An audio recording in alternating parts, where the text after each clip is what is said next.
Oke, selamat pagi kepada anak-anak kami semuanya. Kita akan melanjutkan pelajaran kita yaitu di halaman 163, hidup baru. Hidup baru artinya melakukan kehendak Allah dalam hidup.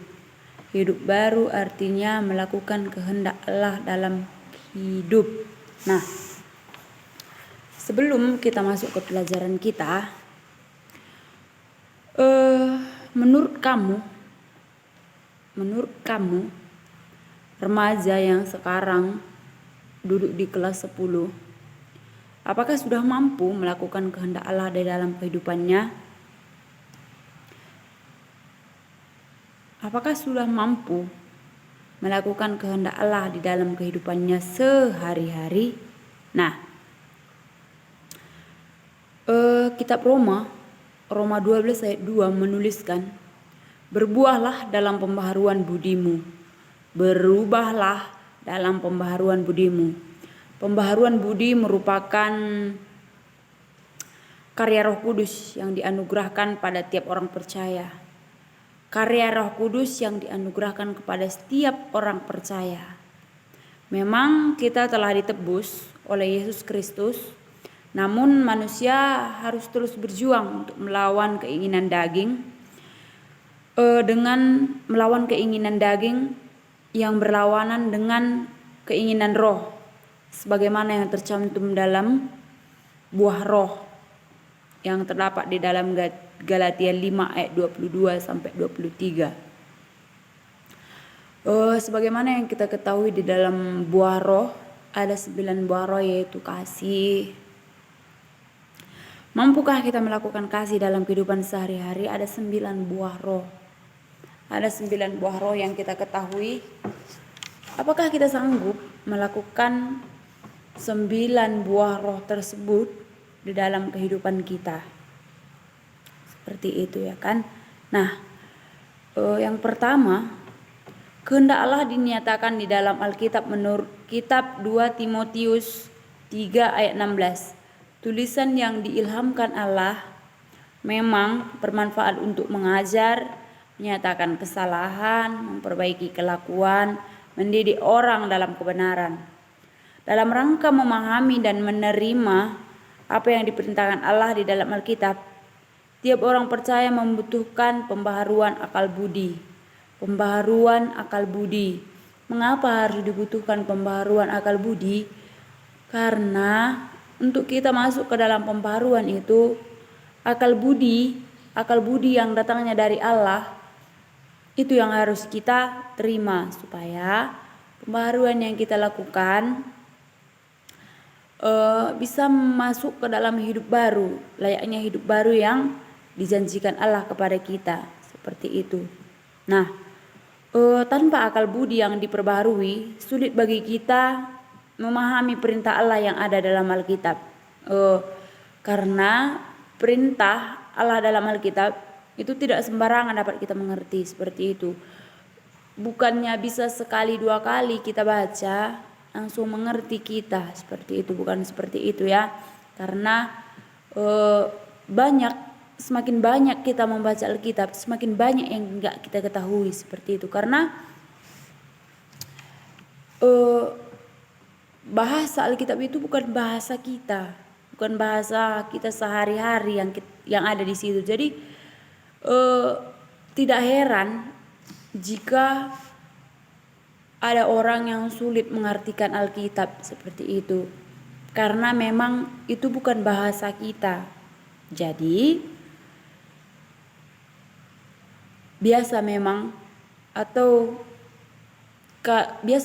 kalau kita kurang mengerti dalam memahami arti Alkitab, nah disitulah diperlukan pembaharuan akal budi yang datangnya dari Allah kepada kita, agar yang ada dalam Alkitab dapat kita mengerti, seperti itu. Bayangkan ada banyak pernyataan yang begitu keras menyangkut perintah Allah yang merupakan kehendaknya, misalnya mengenai penyangkalan diri, mengasihi musuh, kesucian, jangan menghakimi sesama, juallah segala hartamu dan berikan kepada orang miskin, Juallah segala hartamu dan berikan kepada orang miskin, dan lain-lain. Menurut kamu, dari perintah itu manakah yang paling berat bagimu?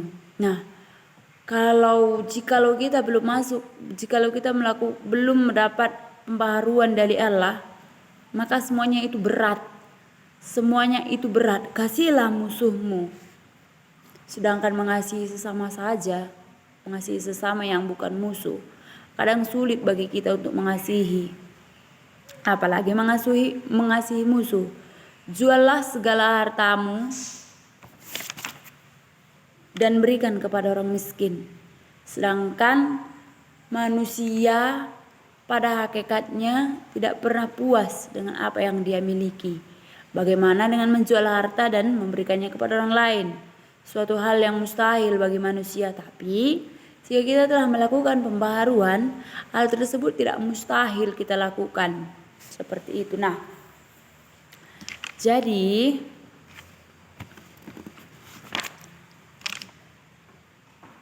manakah yang paling berat bagimu? Semua berat kalau kita belum melakukan pembaharuan. Semua berat jika kita belum melakukan pembaharuan di dalam Kristus. Jika kita belum masuk ke kehidupan yang baru, seperti itu kan? Nah, kedua, bagaimana menerapkan kebenaran Allah pada situasi-situasi baru yang mungkin atau tidak mungkin dibahas secara jelas dalam Alkitab. Bagaimana menerapkan kebenaran Alkitab pada situasi-situasi baru yang mungkin atau tidak mungkin dibahas secara jelas dalam Alkitab. Jika Alkitab tidak memberitahu kita siapa yang layak menjadi teman, sahabat, bagaimana belajar dengan baik, bagaimana mewaspadai pornografi dan penggunaan alat komunikasi secara baik, bagaimana memanfaatkan media sosial secara seperti Facebook, Twitter, dan lain-lain, bagaimana cara menghindari tekanan dari teman-teman, bahkan menghadapi kekerasan. Alkitab mengajarkan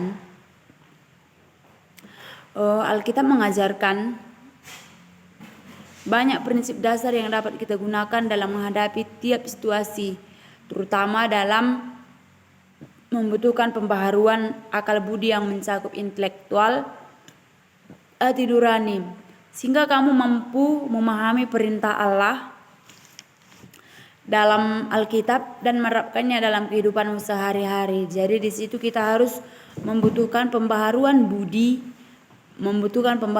yang mencakup intelektual dan hati nurani yang datangnya dari Allah untuk memahami perintah Allah dalam Alkitab dan menerapkannya dalam kehidupanmu sehari-hari. Seperti yang telah kita katakan tadi, jika pembaharuan itu bukan datang dari Allah, jika pembaharuan hati nuranimu belum datang dari Allah, maka hidup baru belum bisa kita terima, karena pembaharuan dari Allah, maka kita layak menerima hidup baru dari Allah, seperti itu. Nah, yang ketiga, sediakanlah waktumu yang berkualitas untuk merenungkan firman Tuhan yang tertulis di dalam Alkitab. Sediakanlah waktumu yang berkualitas untuk merenungkan firman Tuhan yang tertulis di dalam Alkitab. Melalui perenungan yang mendalam, tiap orang percaya memiliki kesempatan untuk lebih memahami perintah Tuhan baginya. Dengan demikian, kamu mampu menerapkannya di dalam kehidupanmu. Sediakan waktumu yang berkualitas, luangkan waktumu untuk merenungkan firman Tuhan yang tertulis di dalam Alkitab. Nah,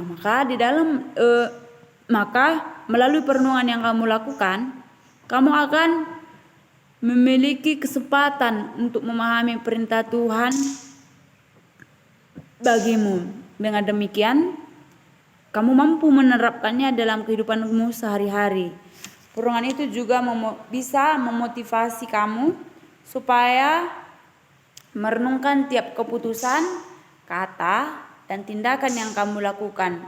Karena banyak kesalahan yang terjadi karena orang berkata spontan tanpa tanpa merenungkan dahulu apa yang tidak diucapkan maupun dilakukan. Nah, karena kecerobohan kita sering dalam berkata-kata, maka kekecewaan sering terjadi di antara kita seperti itu. Nah, ada pepatah mengatakan, jangan membuat keputusan ketika sedang marah. Jangan membuat keputusan ketika sedang marah. Seseorang diminta mengambil waktu dan merenung, berpikir dengan bijak sebelum mengambil keputusan. Nah, dari hidup baru, artinya melakukan kehendak Allah dalam hidup.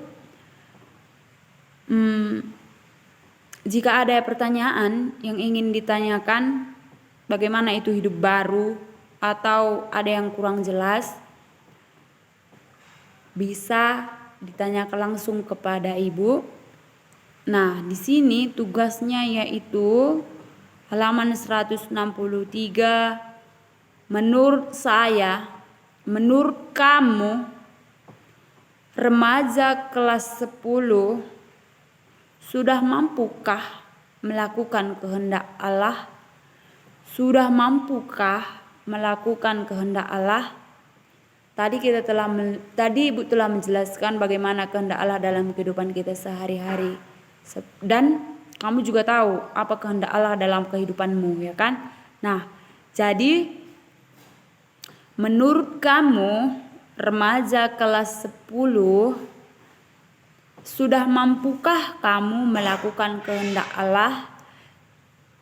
Jika sudah, jelaskan apa kehendak Allah yang mampu kamu lakukan. Jika belum, jelaskan mengapa kamu tidak mampu melakukan kehendak Allah tersebut, sedangkan kamu mengerti apa kehendak Allah di dalam kehidupanmu sehari-hari. Ya, Ibu tunggu jawabannya ya. Terima kasih untuk waktunya. Shalom dan selamat pagi.